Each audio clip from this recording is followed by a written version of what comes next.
Sharper Point Commentary, presented by Schwartz Laser Eye Center. The people who oversee our elections are using artificial intelligence to stop the not-so-intelligent from being manipulated into disrupting our elections.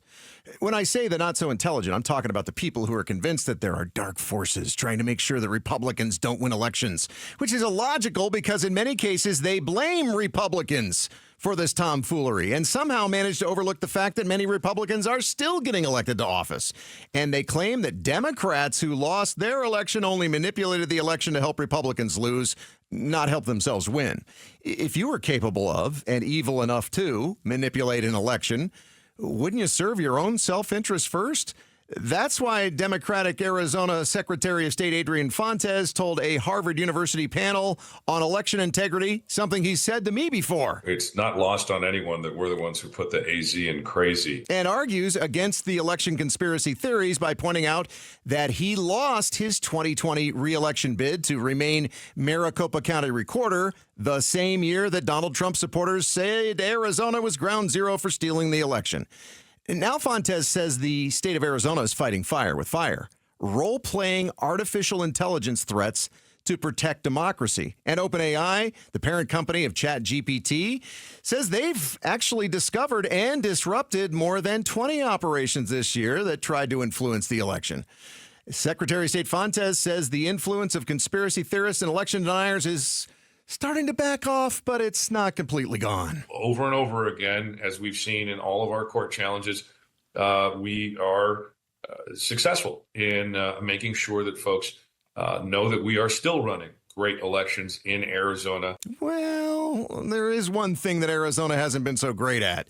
Something that is out of the control of the Secretary of State and even the county recorder, Stephen Richer. Although his office discovered the 218,000 registered voters in Arizona who, through no fault of their own, were not properly documented as citizens.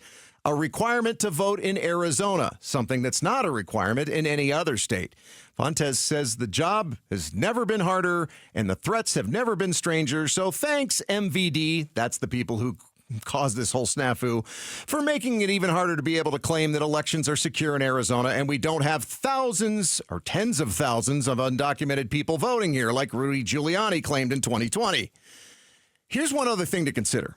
Election denial is corrosive to civic faith, and that means it's bad for business, chasing away people and companies looking for a stable place to create a future for their company or their family. That's also something that Adrian Fontes talked about in that Harvard University panel on elections.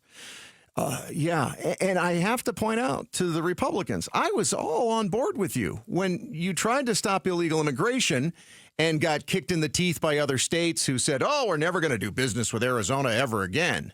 That was the right way to stand up against, hey, well, then I guess we don't need you here, instead of this craziness. Thanks for watching Sharper Point. Click to see more from Arizona's morning news and tap the button in the middle to subscribe.